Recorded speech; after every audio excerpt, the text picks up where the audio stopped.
Still hasn't shown up, but it will. What's up? What's up, everyone? We're going to be covering today 3 mistakes to avoid during your first week of college. There's lots of mistakes people make. I see it every single day. I'm sure you were perfect, right, Alexa? You had made no mistakes at all No, at the university. Nothing. not Sure. true. Sure. No, but the 3 mistakes, let's jump right into them, right? The first mistake, the first most critical mistake people make during the first week of school is you do not check the academic calendar. The academic calendar is the calendar that dictates when you need to do things. Let me give you an example. If you want to keep your transcript clean because of your classes, you don't want a bunch of junk in your transcripts. You're trying to avoid all the bad grades. You're trying to avoid just a lot of messing around. Kind of, I took some classes, didn't finish them, kind of stuff. There's a no record shown deadline. That's about 2 weeks into the semester. Okay, if you drop a class before the no record shown deadline, it's no record. There's nothing there. You will never know whether you sat in the class for a month or not, or a couple of weeks or not, etc. It'll keep the transcript clean. Another major deadline there is also the W deadline. That's the withdraw deadline. So you can actually take a class and be in it. The class lasts about 16 weeks for the most part. There are some classes that are shorter, etc. But think about a normal semester is a 16-week class. We'll let you stay in the class almost until the end. Like you'll finish 75% of the class. And if you drop it before the W deadline, the professor can't give you a negative grade. And so I tell students that all the time is know when the last day is that professor can give you a grade. If you withdraw before that deadline, you'll get what's called a W on your record, which means you withdrew. Now, does that really hurt? Not really, as long as you're not abusing of it. You know what I mean? Like say one or two, here and there, no big deal. I have a bunch because I would take classes and I either wasn't doing enough to get a good grade or to get the grade that I needed. So I would decide when's that drop deadline. I'm going to kick butt all the way until that drop deadline and then drop it. So the number one mistake, students do not review or add the academic calendar dates for the semester onto their own calendar. You need to do that. So go to your campus's website, type in academic calendar, it'll pull it up. Go to the fall 2026 semester or whatever semester you're starting, spring semester 27, whatever, right? Pull up the calendar, write down, or not write down, copy and paste those dates into your calendar, right? Your Google Calendar, so that you know when the dates are for your particular classes. Did you ever miss? Did you ever take a W in a class, Alexa? Be honest. No, I did not. No. No. Oh, damn! One of these days we're going to show your transcript, right? We're going to see how you did it, right? I have a few W's. Once I learned that, okay, I don't, if I'm not going to do well in a class, the way Mhm. to keep my transcript clean is to take a W before you take a D or an F, right? Mhm. So once you know those dates, you never have F's in your transcript. This Mhm. morning, I was looking at some transcripts of some students just to help guide them and stuff like that. And you would see like D's and F's almost in every semester.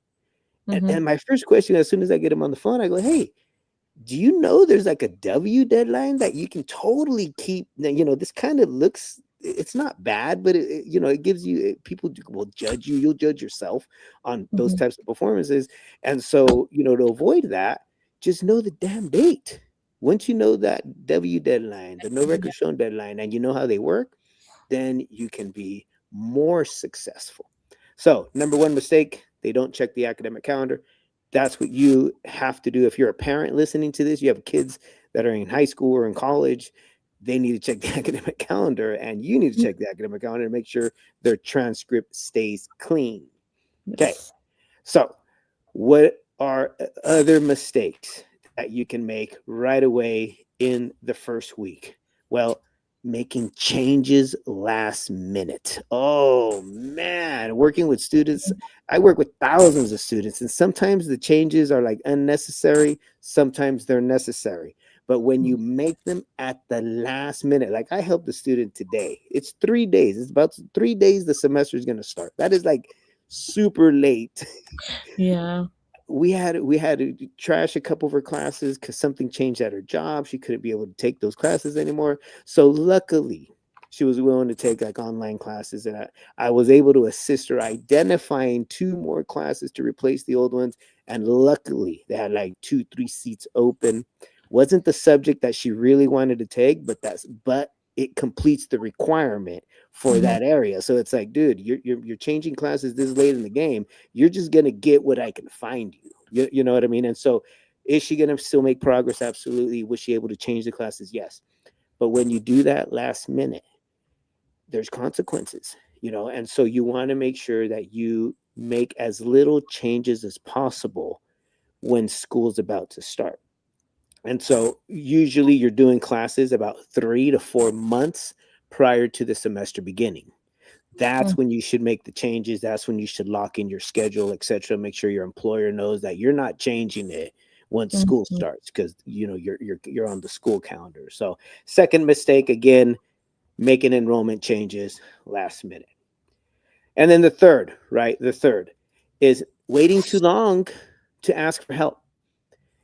The majority of people that go to college, and I'm talking a way majority, like 98% of them, you need help. Okay. Whether Mhm. you need help understanding navigating the system, whether you need help financially, whether you need help finding food, finding a roof, whether you need help talking to someone about like something that's going on in your life that could derail you from staying in school. I don't care what it is. Everyone needs help. I needed help. I'm sure you asked for help, Alexa, Yeah. right? How often? Like, I think at the beginning it was hard, but I always had at least one mentor or somebody telling me like, "Oh, apply to this. Oh, get involved in that." Like, it's just very important for to Exactly. get help. And you make a good point. In the beginning, well, yeah, in the beginning, you should be asking everyone for help. And what I tell students is this: I say, you walk into an office, you let them know right away that you're brand new and that Yes. you don't know what's going on. Just be honest about it and Yeah. say you're lost. When you come in and say that, people are like, oh, let me help you. You're new. And all of a sudden, you're going to get Mhm. all kinds of way better service, because if you come in and the person thinks that you know what you're doing, they're Mhm. not going to tell you anything. They're not going to tell you shit, because they assume that you know where everything's at. They assume that you know how to navigate things, and they're just going to say, oh yeah, go do that. And you're like, what's a petition? A petition for what? Like, what am I doing? But when you come in, right, when you ask for help, whether it's from your professor, from the counseling department, from the coaches that are there, from, I don't care who's there, you ask for help from anyone and they'll point you in the right direction. And I always tell my students, even the veteran ones, just act like you're lost. And say something like that, like, hey, I'm kind of new here and I don't really know what's going on. Can you help me find, or can you explain to me what this is? Someone mentioned this to me. We will take the time when we know like you're a lost puppy. But if we think that you're an alley cat that's has 10 years of experience doing this, we're not really going to pay you any mind. So use Mhm. that when you're on campus, whether you're at the university system or at the community college system. But ask for help early. In tutoring, okay, that's a big one. Mm. People don't really use tutoring. I every didn't. Me neither. You Should know, have. because I don't know why didn't you use tutoring? I feel I didn't really know how to get support one-on-one. I felt, like, odd when I was getting tutored, like, by one person. It just felt I think I needed it most in math, and that's the classes that you begin with, Hmm. but But I you think knew I you just needed help.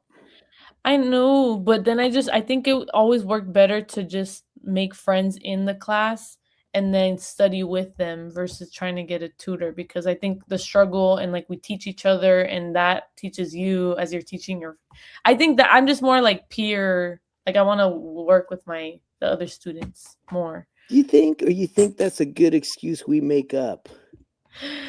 It I tried to get help from my accounting professor one time and he like Yeah, one denied me. time. He denied me, but he's not a tutor, he's a professor, but he said, Right. "You should talk to the students." But, I Yeah, mean, kinda I like, "I don't have time to teach you the basics, you need to go to tutoring." yeah, exactly. So, I Okay, think so it does help. I I'm think at glad first you this came struggle. up because if Yeah, you're listening to this, I think it's just like a psychological thing that we teach kids at younger grade levels, including myself, because I didn't ask for tutoring and I was struggling. I was having the hardest time in some of my classes, especially math. I had to retake that shit 4 times.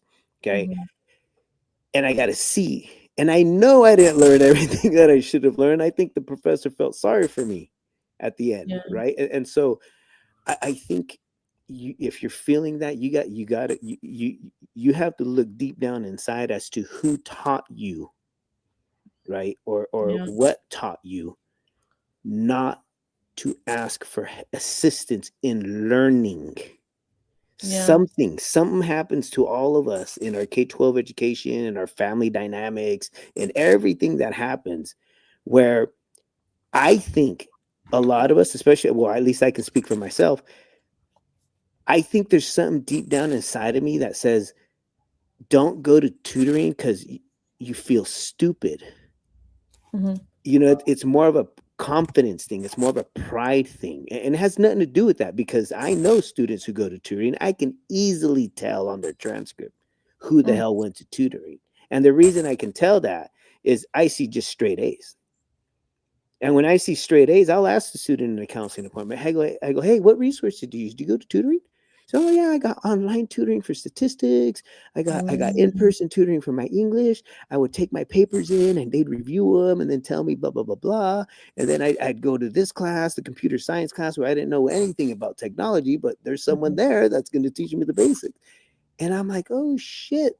The way they spoke about it mhm, taught me that this person they're learning because they love learning and they know tutors are there to help you learn, and so you're using them doesn't have that same psychological block that I had when I was in school. And so I hope those of you that are listening, we're talking about the biggest mistakes students make when the first week of college comes along.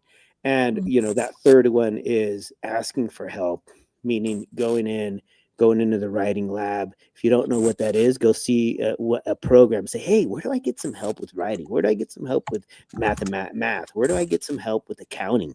Whatever your major is, there's someone that can help you. Where do I get help with Spanish? With French, that kind of stuff. You guys need to ask for help. So mhm. back to our topic today, which is the 3 mistakes to avoid during the first week of college. So number one, you got to review the academic calendar because it has super important dates on there and deadlines of when you had to do shit. And if you don't do it, there's a consequence. Okay. And most times it's a grading consequence. Other times, there's an add deadline that you need to know about. Like if you're trying to add late classes, trying to change your schedule last minute, there's Yeah, an add deadline. Like you can't add classes after a certain deadline, right? There's a no record shown deadline, there's a drop deadline. You want to know when the holidays are, so even the academic calendar tells you these days the campus is closed, like don't even show up. A couple times I made the mistake of not checking the academic calendar, and I'd drive all the way to campus and I'd be like, shit, why are the parking lots empty? Well, they checked the academic calendar. I didn't check the academic calendar. Those kinds of things. So definitely number one, you got to memorize the academic calendar. You got to put it into your Google Calendar as well, etc. How did you track your classes at San Jose State? Like, not your classes, your calendar. What did you use as a tool, Alexa? oh, Google Calendar. Okay, Yeah, see, that's what I use. And I think that most people probably use that. I mean, some people are on Outlook and stuff like that, or they have a couple different ones. or Yeah. a physical book, that always helps too, but having it in my brain never helped. Yeah. Yeah, Yeah, there's too it never much. helped. You got your So private many life, you got your school life, you got work life. Those of you that are working, you have all these other priorities, competing priorities. So definitely keep an electronic calendar. If not, go old school and do the paper calendar, right? Nowadays, I'm thinking electronic just for safety. It's safe. You lose even if you lose your phone or whatever, your calendar is still your calendar. And as long as you're updating it and using it well, you'll never miss those deadlines. So remember, pull up the academic calendar. Number one mistake is they don't check the dates. Pull up the academic calendar for the fall's 2026 semester. Say that's the semester you're going into, and write all those dates, transpose them to your Google Calendar and set reminders, especially from a counselor telling everyone out there the withdraw deadline. When is the last day you can drop a class and not get a D or an F? Okay, that one's huge. And you want to stay in the class all the way up to like that last couple days just to try, and you want to keep working with the professor, but sometimes those classes, they're just going to take you out. And it really depends on the major, right? The STEM majors, those are more rigorous majors, have harder classes, etc. So you got to keep that transcript clean, so that when you say transfer to the university doesn't see DNFs. All they're seeing is just withdrawals. Okay, withdrawals happen. Withdrawals means that person knew when the dates were and got out of the class before the grade was issued. So you said no W's. So you took every class you took in college, you went all the way to the end. I did. And I you did. passed them? Like all of them? Yeah, I You've did. never gotten a D or an F in college. No. Wow, that's kind of rare. Because I see transcripts all day. You know what I mean? And usually that first semester Mhm. is usually where it's like kind of rocky for most students. And Yeah. I will see at least a D or like an F that the student didn't expect to get, but oh hey, things happen, right? Because sometimes it's out of your hands. Right. Sometimes you do get stuck with, say, a terrible subject with a terrible professor, and it's like, oh shit, I've never gotten a bad grade in my life, and all of a sudden I have my first bad grade in my life. And that happens. I know of a couple at the institutions I've worked at where I never would put students in their classes, because every student, didn't matter if the student was an honor student, they'd get their first D of their life. And it was like, oh hell no. So that's why, check your professor ratings. Should be Oh, on this. yes. But we're focused today. Remember, we're focused today on the three to avoid during the first week of school, and these are critical. Okay, so Mhm. remember, not checking your dates is number one. So definitely get the academic calendar on your calendar. The second one, making changes last minute. And what do I mean by last minute? What do you think last minute means, Alexa? Making changes? Yeah, last minute. Like some people say last minute. I'm thinking last minute like the day before. No, you got to push that back. Last minute is anything in the 30 days before school starts.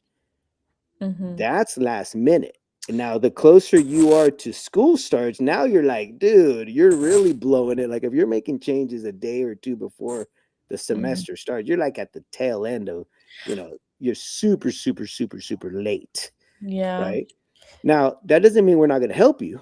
We're going to try to help you, but you might have to come back the what? The following semester, Yes. because they're just not able to accommodate you. Did you ever miss a deadline of anything? I mean, yes. I Okay. think around Like finals, I cannot do like submitting like your homework deadline? yes, that type of Ooh. deadline. But with classes, um, I no, I was pretty on top of it. Like I think one thing that I did was become a note taker for a student that had like learning Disabilities? disabilities Yes. because I We have wanted those to too. make Yes. I That's had that's more I guess when you take notes for a semester, the following you get like certain privileges, and the privilege is to sign up before other people. Like I always try to find a way to, make sure that my classes were on top of it. Um but yeah, I had a friend that did add her classes to the shopping cart within our system. Mhm. You're going shopping for classes, but she forgot to check out. So when she like forgot about it the whole summer and she just thought she was fine. And then when she goes to check and she thought she knew her Monday through Thursday schedule, she's like, I haven't gotten a single email from any professors. And she ended up having to get like have to go back to choosing classes, and she got the worst schedule, bad professors, and it's just a minimal thing of not completing the registration of the classes. Like she didn't check out. She went shopping for classes, but she didn't check out. Yep. So, Yeah. All and of those things will happen because remember, we got to do like what three to avoid a month in, right? Because they're gonna be different. The advice mhm, we're giving you right now is that real critical 3 week, but mhm, there's even a few more. So if you're just joining us, we're talking about just the three mistakes to avoid during your first week of college because we're creeping up here. It's like 3 days away, 2 days away, school yeah. starting up here in Northern California, and so another thing to kind of the academic calendar, right? It's getting students always ask me is when does school start? Because our schools, like in our district up here, they start on Saturday. Like the Mm, official start date is a Saturday. And so you get all these confused students who go like, wait, my classes are Monday, Wednesday. You guys start Saturday. And I go, well, yeah, well, we start Saturday, but you don't have class till Monday. So you actually start Monday, but we officially start Saturday because there's students that are taking classes online. mhm, And the online students, right, in order for them to maximize, their opportunities, they got, yeah, everyone starts Saturday. So even like say you have a Monday, Wednesday in-person class, your professor may post things online, so that online portal has to be open on that first day, and sometimes in some districts it lands on Saturday. So keep that in mind, that the academic calendar, which is the number one mistake students make, is they don't review the academic calendar. It'll be in there when officially school starts. Also, academic calendar, don't forget, includes when like the breaks are, like your holidays, winter break, like Thanksgiving, that you usually get like a couple days mhm, off for Thanksgiving. When does the semester end? That's important because, after mhm, that, now you're in like Christmas season, holiday season, New Year's season. And so you're going to be off school for about, 3, 4 weeks, unless you're doing like a winter session. So every semester has its own academic calendar with its own dates. So you got to be checking that at least mm, 3 semesters, summer, fall, spring. And if your school has a winter quarter, they're going to have an academic calendar for the winter quarter as well. Very few schools have that. But again, academic calendar, you need to know the dates. Okay. And number two, number two was really making those changes last minute. Those changes will affect a lot of things, and one of the most important things it's going to affect is your financial aid. You mm, make changes that late, man, it's like, okay, cool, you make changes this late, but that's going to affect your financial aid. So we were supposed to pay you your grant money a week mhm, in. Now we're going to delay 2 weeks more, so now you're going to get it at the end of the month instead of the beginning of the month, kind of stuff. So all oh, those late changes in classes, all those late changes that you're making academically, they will disrupt the processes of other things. If you joined a program and say you joined EOPS, they do an education plan for you, and but then you made changes to that ed plan. You submitted the ed plan of what you were supposed to be in, and then you made changes. They could have a problem with that. They could say, no, no, no, you're supposed to be doing this, and now you changed it without letting us know or without our approval. Now you might lose services from ah, a different program. Okay, so I would tell students my best advice to that is listen, if it's this close to the end of to the semester beginning, just don't make any changes. Just keep on that same track, and then around November, that's when we make the change. That mm, way you start with your new changes fresh in January. It mm, won't thrash anything. The system doesn't know you're going to make a change. You know you're going to make a change. It's just strategically deciding when am I going to make that change, right? So again, if you're going to do it last minute, I probably wouldn't even do it. Stay with the plan and then change it 2 months, 3 months into the semester so that it does not disrupt your financial aid, does not disrupt anything else like that. mm, And then the yeah, third, right? The third is just waiting too long to see a counselor. I know it's hard to get an appointment. It's a nightmare at my school. I went on their website today. It says no appointments available. I'm like, that's dude, discouraging. oh, yeah, exactly. It should be at least a nicer note, Yeah, not just nothing available. What? Like Yeah. not like when, like never. It's like, oh, and counselors get busy, especially last minute, right before school starts. You get Mhm. all thousands Mhm. of people trying to make changes, right? The first two issues that we're having, so they're super busy. I mean, I'm super busy on appointments, Oh, and then yeah. I get a ton of emails. So now it's like, oh shit, I'm answering counseling on email because students are, struggling and they're panicking. Semester's Mhm. about to start. It always happens to all of us. We get super Right. busy. We actually have a name in counseling during this time. It's called peak time. It's the peak. It's like Mhm. the amount of students calling, trying to get in is so high that there's no way in hell we're going to see half of them. No way. And we have to dish your call and we have to not return your email. And it's not because we don't want to. It's there's no way the flood is here. You know what I mean? And we're Mhm. just trying to get the ones that may actually made the appointment to safety first before we even start helping all the other people that are drowning. And so think of it that way. That's why plan early, right? You know the academic Right. calendar, you have all your classes in, you're not going to make any changes during peak time because getting a counselor is going to be hard to get. Your professors, peak time. This is peak time. Your professors are gearing up for, 100, 200 students that they're going to have this semester. Okay. Yep. They're tough to get a hold of during the first week. They're tough, They are. and if you do get a hold of them, kind of like the one that you had, maybe they're not dissing you, but they're busy as shit. Meaning, like, yeah, what do you need? Okay, I can help you. Okay, can I pass you up to somebody else that can help you with some, actually give you the attention that you Yeah. need? You know what I mean? And so they'll push you off to other tutoring programs or something else again because of peak time. So don't wait for asking for help. You Mm-mm. ask for help as soon as you can. Yeah, that's good advice. I didn't understand how you asked the question, but yes, that happened very often, like freak out moments at the beginning of semester. Yeah, And it's you want your questions answered, and I guess everybody has like anxiety about it, but they that's why do, but they hide it, right? We all hide it. We don't want to look like rookies. We don't, I get it. I was there too. You want to look like you know what the hell you're doing when actually you don't know what the hell you're doing. Mm-mm. Just be upfront about it in school. That this is where you should be unsure yourself, which is in school. Because when you get out of school, you're going to enter the professional workforce. Mhm.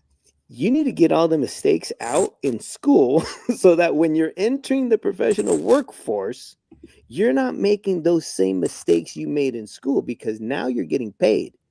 And, Mhm. they'll quickly get rid of you if they see that you're making similar or simple mistakes that you should have dusted off while you were in college, right? Preparing, knowing the calendar, knowing what dates and deadlines are coming up, asking for help, especially before you get in trouble, before you get behind, you're asking for help from counselors, tutors, financial aid people, other programs and stuff that's available to you. So if you're just tuning in, we're having a talk on the 3 mistakes to avoid during your first week of college. Again, not checking your enrollment academic calendar that's available on your campus's website, making changes to like your classes or like your financial aid right before school starts is a problem. It causes consequences. We can get over all the problems, but expect delays. Okay, so if they were supposed to pay you up front your grant money, now it's going to be delayed a month. Why? You made a change. Okay, that kind of stuff. And then the last one is just the mistake students make that hurts the most is they wait too long. They see their grades not coming in, solid or decent, right? The first couple of exams, and they wait too long. They wait till midterm to go to tutoring. No, no, no, no. You need to go to tutoring like first week. You go first week, start establishing that relationship with those tutors. They're going to watch out for you. They're going to, and again, it's all about relationships everywhere you go. So make sure you walk in there and you hang out. And I'm sure they have a study lab. Go do your homework in the study lab. Why? Everyone's studying. So if everyone's studying, guess what you're going to do? You're going to Study. study. You are who you hang out with. If And everyone's also dancing, what happens? If everyone's dancing, what are you going to do? just start dancing a little bit. Yeah. Just, If no one's dancing, what are you going to do? just Not sit dance. there. Same thing with tutoring. You go and you just do it while you're sitting there in the labs. Even if you're bored out of your mind, you will eventually start doing what the other people are doing, which is reading, which is asking for help, which is Mhm. using services. Go ahead.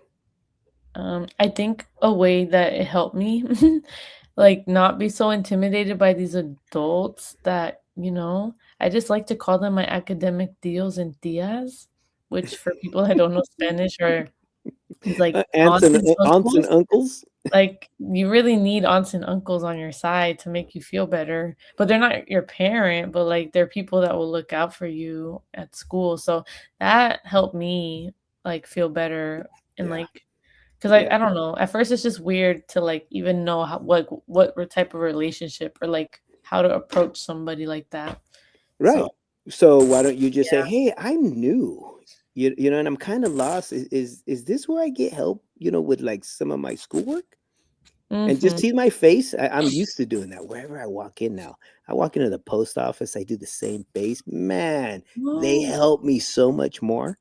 Right? I walk in anywhere. I got to go do my dual citizenship soon, so I'm gonna practicing my español, right? So when I walk into there, I'm gonna act like a wounded little bunny rabbit, and all of a sudden, people help me and give me everything I would need with amazing service, right? So I tell students again, just walk in there, tell people that you're new and or just say, "Oh, I'm a little lost," right? I'm hoping you can help.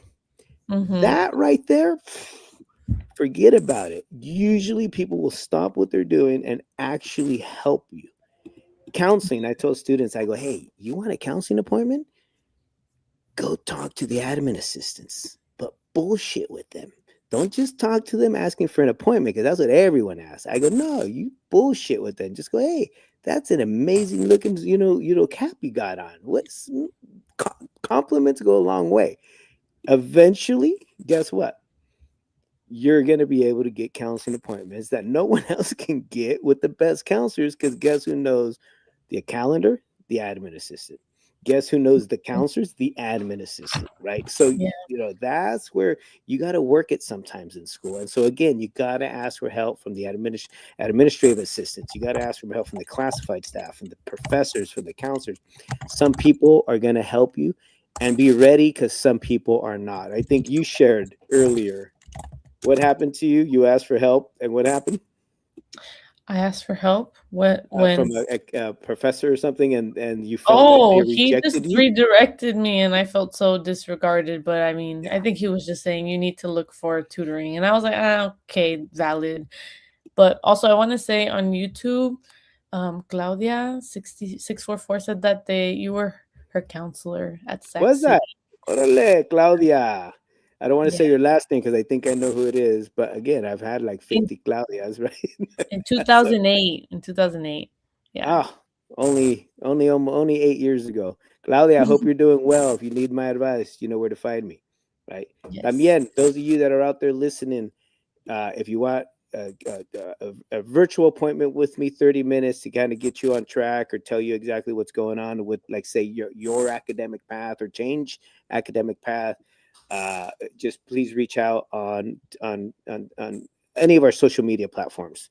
And we will get back to you with my Calendly link for you to be able to make an appointment. It's completely free of charge.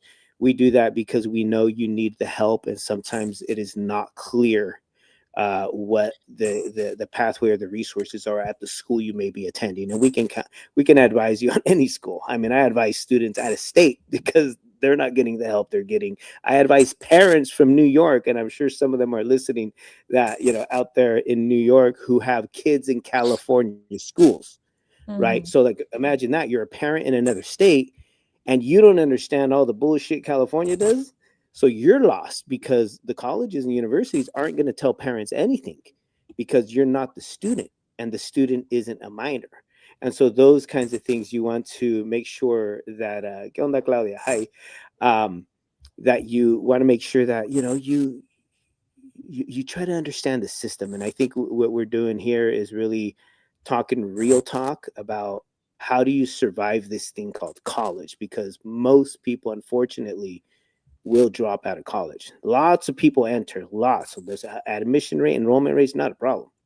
The problem is the completion rate. And so In order to increase your chances of completing your pathway, avoid these three mistakes that we're talking about. Memorize that academic calendar, number one, right? Number excuse me. Number two, don't make enrollment changes last minute. And last minute is anything a month right before school starts. And number three is just waiting too long to ask for help. Mhm. Now, did you live on campus, Alexa, when you were at the university, or did you live off campus? Yeah, I lived in an apartment, with 3 other girls, and did live there for, I think, 2 years, but Okay. then I moved back home when I was done with college. Okay. Yeah. So were you close to campus where you could walk to campus, or did you have to drive? I can walk. It was across the street. I never Oh, lived on campus, because my situation was different because of the pandemic. You know, they kind of forced everybody to live on campus if you don't live within a 50 mile radius, which hmm, is crazy. But they waived that because of the pandemic. So like got it. that didn't matter. We did not have to live on campus but then I decided to move in an apartment because it was much more affordable, and Got it. So you affordability is number walked. 1. You walked to school. I did, and yeah, I did. Okay. So some of you might be living real close to the school you're at, right? Some of you listeners out there, but some of you are commuters.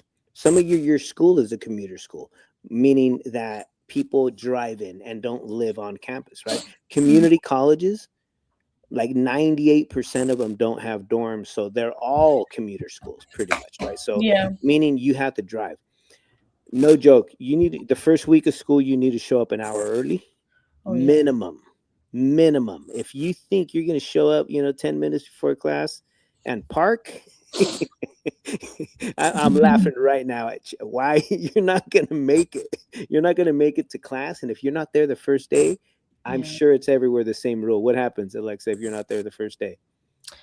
Oh, I do bel they kick you out of the class, I Yeah, believe. you're out of the class. It And they give sucks. your It's so seat, rough. the seat you It's had, so they'll give rough. it to someone who's trying to crash the class or on the Yeah. wait list. Yeah, And there's plenty of people on the wait list and ready to crash that class. yeah, I will say it's a lot more lenient in, like, some departments, like ethnic studies teachers tend to be more, like, understanding if, like, there's a Mhm. situation, or when I was doing Chicanx studies, like I said, they're my academic deals, they're my professors, but they're my deals, so, like, I could Yeah. but, You can get like, away with more stuff. regular Mhm. economics class, like, those big Or a prerequisites. chemistry class with Oh, labs, oh, no, or yeah. a biology class or a physics class with No, lab. you Oh, have to hell be no. You're there. not there that day early. Oh, You're no, yeah. you're like out. And then good luck getting the class next semester. And Mm, now you're in school a year longer yeah. because of a simple mistake. So get there early. Just plan on it. And it's only really like the first week where it's a nightmare. Like I already know, like main campus where I'm at.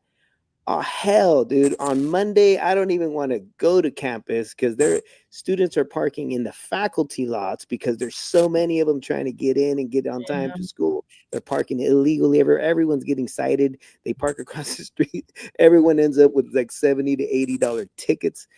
yeah, Plan for it. Show up early, like way early, to find yourself a parking spot and park if you drive to campus. Right? If you're online, no hay pedo, right? If you're online, it's online. That there's no traffic, right? Just make sure your internet isn't sketchy so that you're on there and you're doing everything that you need to do. But that's another kind of tip, is that you have to show up to things early mhm, during that first week and week 2. Week 1 and 2 are the busiest, okay? yep, As the um, semester goes on, you automatically see open parking spots because the enrollment starts to drop. So wherever you go, just know that the parking nightmare only lasts about 2 to 3 weeks. also, yeah, I did wanna say, um well, parking is an issue, but Claudia messaged again, she said, Sure. and another person also messaged, so I have, I guess, 2 questions. One, She said, "Yes, I worked at financial aid for a year. I just feel like some students miss a lot of Cal grants. That's why I Yeah. came back to finish school, almost to the finish line. Woohoo! 2027 business admin. I did business too. Orale. I My did daughter business did it. marketing. My wife did it. So Yes, we're all yeah, business yeah, people. Orale. yeah, yeah, yeah. And then they said my Congratulations. Wait. Before we go to the next one, Mhm, she's right. Because you miss deadlines, you miss money. mm, You miss opportunities for and because you're not asking for help, you don't even know there's a deadline coming up. You don't even know there's a grant available because you're mhm, not asking for help, right? You need to call financial aid, set up a Zoom appointment, financial aid, and as soon as you get someone online, just go, okay, this is my ID number. I need to know all the grants that I'm eligible for, that- right. and write them all down so that you know, okay, this one, this one, this one, this one, and this one, and then potentially eligible for. Okay. And you Mhm, need to do that, right? And then you'll hear someone like Claudia say, well, there's a Cal Grant program, and the deadline is you have to do this by this date. There's another deadline. Okay. Make sure you memorize that deadline, put it in your calendar, set reminders, get that form in, get the GPA verification, whatever they want. They're going to, some of them want petitions, some of them want GPA verifications, some of them want something else. But remember, you're asking for help. You're making friends with people who are in these offices because they know all the tricks to get things done. The problem is that the college doesn't come out and automatically tell you all these tips and tricks mhm, because it's tribal knowledge.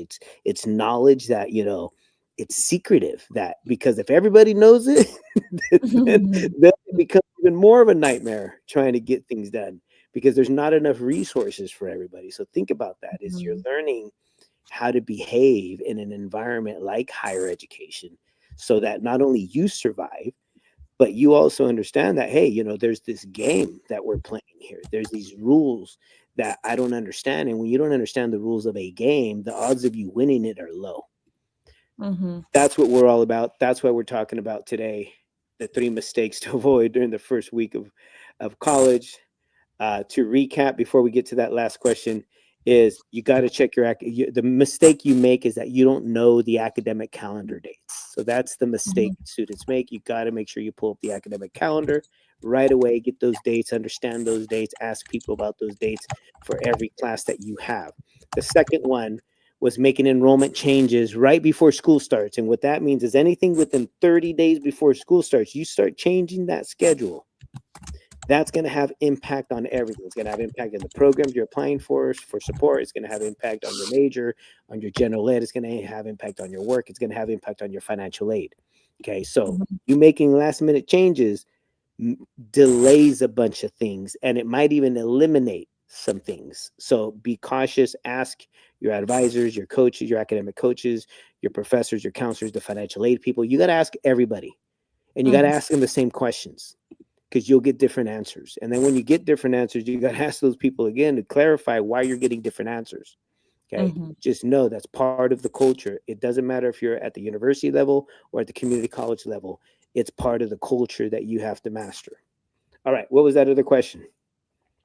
It's in Portuguese, but I guess they're asking if you know of any English classes. They say like the schools out there don't teach English, um, and that if you've ever worked with a Brazilian student before. Mhm, Yes, plenty of Brazilian students. We have easily 500 international students at the college that I work with. Easily, we used to have even more, but the federal administration kind of a lot of international students booked it because of the mhm, federal level of what's happening. But my question to you would be: are you here, like in California, close to a school, or are you in Portugal, or are you in Brazil, or are you in, you know what I mean? I'm assuming they're in Brazil mm, because they're speaking Portuguese and they're asking about Brazilian mhm, students. So it just depends, right? If you're asking about English classes in Brazil, then I'm going to default locally. I'm sure Brazil is an enormous country. Okay, I'm and very high technology in certain areas, more or less in rural areas, etc. There's plenty of opportunities, and I can refer you electronically to things that you can find there where you can learn. Whether it's on your own, whether it's through online classes, etc., etc. Okay, If you're here, like say you're in California, say you're in the Sacramento area, whatever, or even LA or something, but now your physical location is here, then that changes things, right? Because there are opportunities. Let me give you an example. The college I work at this year, for the first time ever, is offering non-credit ESL classes, English as a second language classes. So they are teaching 4 full-blown ESL classes to beginning learners of English. First time we've ever done it. Since it's non-credit, it's free because you're not earning any credit. It's this other weird thing that community colleges can do, right? It's kind of like adult ed, but it's not, because adult ed has its own funding. It's non-credit classes. LA is huge for that. Non-credit ESL, English as a second language classes, ESL classes, non-credit like workforce training classes like basic welding, forklift driving, all these. And since they're non-credit, you're going to get the training. They'll even give you like a little certificate to show that you got the training, and it's completely free. Like the whole thing is free because you're not earning any credit, and the college is still doing what they're supposed to do, is raise the education levels of the public. You don't even have to have a social or even give you like your all your info, because it's non-credit. We don't care if what you are. We don't care if you're undocumented. We don't care if you're documented. We don't. It doesn't matter. It's non-credit. When it's non-credit, it's free, no matter what your residency status is. Now, since it's at the beginning lowest levels of English, they're not available online, at least not through my school, right? So at my school, you can't do that non-credit. You have to be in person to be able to take the classes at the school I'm at. So just to give you a little bit of context, make an appointment. We'll talk more. I got to, ask you a bunch of questions, kind of get an idea of how I can truly help you find something, right? Not going to be perfect, but we'll find something that'll help improve your English capacity. Orale. So last, I want to, before jumping off here, I want to just share a couple more tips we did cover the top three, right? And the top three are always going to be you got to know your dates. As soon as you don't know your dates, you're in trouble, right? The academic calendar. Make sure you download it. Make sure you check it out on your campus's website. Don't make changes last minute. Okay, make changes, but not last minute. Right before the semester starts, it thrashes a bunch of things. It'll delay everything. You can recover.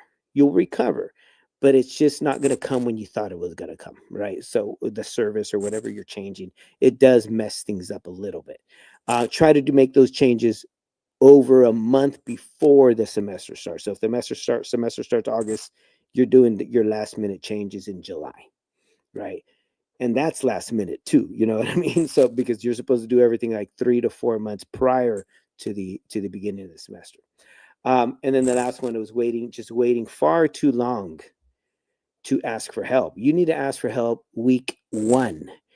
By the way, those of you listening, your professors, your college professors, by law, must provide office hours to students in the class. Okay, by law. If you don't use those office hours, then that professor is getting paid to do nothing. Okay, so and it's tax money, so that means it's your money, my money, Alexa's money that's paying them. So they have to provide office hours. It has to be on their syllabus of when their office hours are. Make an appointment. Make an appointment often. You'll be surprised. Most students don't even use the professor during the professor's office hours. So the professors, they're like, well, I guess I just sat around for 2 hours. Well, I might as well have lunch. Yeah, Hey, use their time. Use their yeah, time. use the time. They're going to get paid. You might Yeah. as well be the person in that seat asking questions and having them help you understand how to be successful in class. And that's the first question I would ask him. Hey, professor, I'm new to your class, and I'm here to ensure, I'm here to let you know that I'm out to get an A in this class. We And have I a want to question. know. Perfect. Go ahead. Um, on Instagram, can we enroll in college without a GED? Yes, you can, as long as you're over 18 years old. So no GED, no high school diploma, over 18. Yes, you can. Simple as that. Now, well, can you enroll, take classes, all that? Can you qualify for some financial aid? Yes. Can you qualify for all financial aid? No. The part that they take out is called the Pell Grant, because the Pell Grant, the federal Pell Grant, that's requires either GED or high school completion or high school diploma. Okay. So you could start college, get all the state aid, get the California Promise Grant, and be cool. But if you want that bigger grant that the federal government gives while you're taking college classes, try to finish your GED. And then when you finish your GED, then you're applying for financial aid with a confirmed GED. Now you might qualify for that Pell Grant if everything else, qualifies you, which is your family size and income and stuff like that. So, but to answer your question, can you start college? Can you get some financial aid? Absolutely. And you do not have to have a high school diploma. Yes. Awesome. There's more to it if your situation is different, like an undocumented student. Okay, things are different. As soon as something changes, then I have to give you different advice. An undocumented student that doesn't have a GED, they can still go to college, but we're going to charge them all kinds of cash, like thousands of dollars for registration. But an undocumented student that finished high school and or a GED and a couple other little things, then they're going to pay the lowest possible, just like everybody else. So again, it's hard to say without knowing too many details. So if you do want to have a conversation, hit us up on the on DM, and we'll be able to send you my calendar to make an appointment, and we'll have a conversation. Okay, 30-minute virtual appointment, completely free of charge. All right, Oh, I have a question. let's do Should one more. Go ahead. Okay. I have a high school diploma. I want to enroll in college to be an electrician. Okay, two different ways. Okay, you can go through the union, the International Brother of Electrical Union, IBEW, apply to their union. If you can get accepted to the union, they'll do an interview. They'll do a small, like, mathematics test. It's small. It's not real big. If you need to brush up on that, we can help you with that too. If they accept you into the union, then that opens up your opportunity for apprenticeship program. And an apprenticeship is a 5-year electrical apprenticeship program where you're going to go to work immediately, 8 to 5 kind of thing, 40, 50, 60 hours a week on construction sites with an electrical contractor and under a master electrician. An apprenticeship program is basically you're going to a university, I mean, think about that, because it's going to be 5 years. You will work as an apprentice under that company. You will be part of the International Brotherhood of Electrical Workers Union, and then the local union, whoever accepted you into their program. And then that union has an agreement usually with a community college. Okay. And sometimes it's another private kind of like electrical school, where you'll work for like a couple months, 8 to 5, 8 to 7, because construction sites are not like regular work. 8 to 5 in a construction site, that's a little bit of work. Most people on a construction site, you're there before 7 a.m. and you're usually there after 6 p.m. because your job is to build buildings as quickly as possible. Right. And so you think about that is you're going to be working, so you're going to be getting paid. But then every like 2 or 3 months, you have to go take classes at that community college, like in the evening, just concentrated for like 2 or 3 weeks, just concentrated teaching. And then you're back to work for 2 or 3 months. And they work that out with you. The jobs are already set up with you. The Brotherhood, the IBEW union takes care of that for you, gets you employed, gets you trained, gets you working. You just want to have to work your ass off. When people tell me, like, should I do an apprenticeship program? I go, are you a real hard worker? That's my first question. Do you get shit done? Because there is no room for laziness in an apprenticeship program. You're lazy, you're not even going to make the interview, because the IBW, that's why they interview, and that's why they give you a small test to figure out whether you have what it takes to be a dedicated, right, employee. Because your first job is employment, working under these professionals for 5 years while you take community college classes or apprenticeship classes in between that. So that's one of the quickest route to get a quick high paying job, because you're going to start working like as soon as you're accepted into an apprenticeship program, you actually start working, and college kind of at the same time. Okay. The other route, so apprenticeship is one thing. That's for the hardcore. I can go. I'm just going to quit everything, my jobs, all my other jobs. I'm just going to go right here and make plenty of money right now. What 5 years? Or the other route. Okay, the other route is go to a community college and you do what's called an electrician trainee program. Okay, and that electrician trainee program is just like college. You can drop a class, take a class. You can, it's usually on the weekends or at night, and you're taking electrical classes, right? And you're getting a certificate called electrical trainee.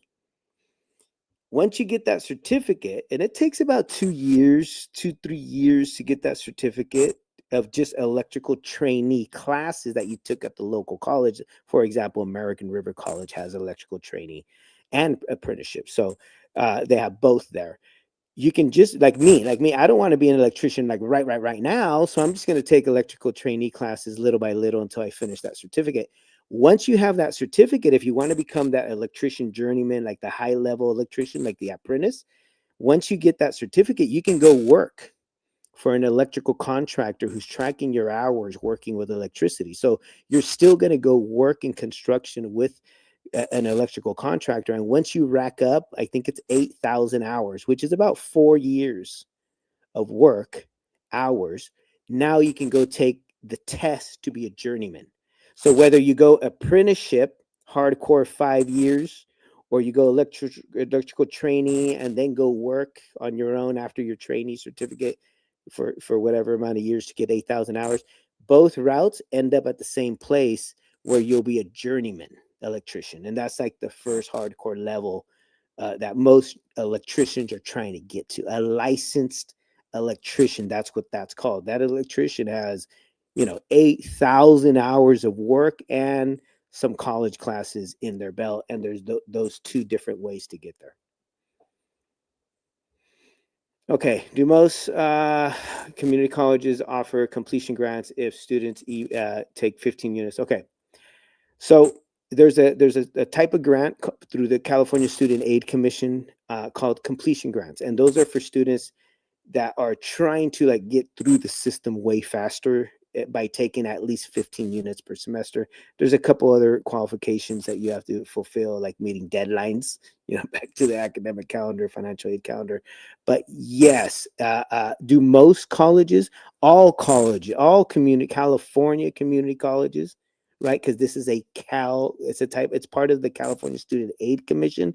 So it's only open to California, this completion grant. I'm sure other states have some form of completion grant, but let's just talk about Cali's. California, it's statewide, so all 115 community college financial aid offices, right, have the opportunity to offer the completion grant. And so, as long as students are meeting their requirements, you should be able to get that. If you're not getting that, then you need to have a conversation with the financial aid person and ask them why you're not getting it and what you can do to potentially get it, as soon as possible. And they'll advise you on your particular situation. All right, I think we're at time, everyone. Thank you very much for joining us today.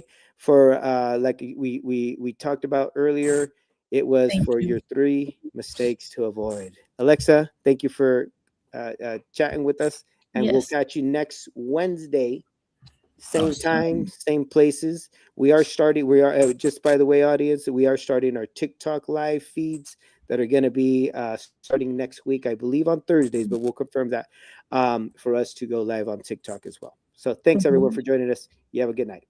Bye. Bye bye.